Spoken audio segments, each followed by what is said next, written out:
My first question is, thanks for the number. Why was this a number that we didn't have the past couple days?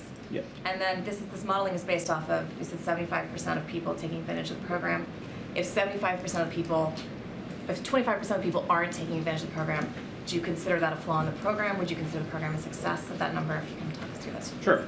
So look, we have to make an assumption about how many people take advantage of the program in order to provide this preliminary estimate. The reason that we chose 75% is that it's, broadly speaking, in line with the take-up rate of the most similar education department initiative that we could find. In other words, there was another education department initiative in the past that was supposed to provide targeted debt relief to a set of borrowers who were eligible for it.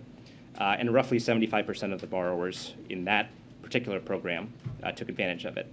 Now, we are hoping to get as close to 100% as possible, but we, for the purposes of putting out a preliminary estimate on this, we had to choose a number, and we felt like 75% was the most defensible. As for why you're getting it today, you guys asked us for it, so we're providing you with information.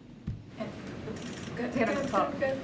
So the way you're explaining how this is being paid for, how you just went through this, the $24 billion per year, are you considering?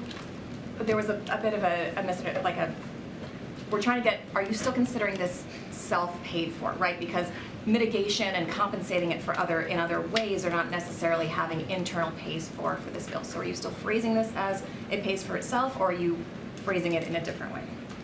What I would say is that, yes, this is paid for. It is paid for and far more by the amount of deficit reduction that we're already on track for this year. Like I said, we're on track for $1.7 trillion in deficit reduction this year. That means, practically speaking, compared to the previous year, $1.7 trillion more dollars are coming into the Treasury than are going out.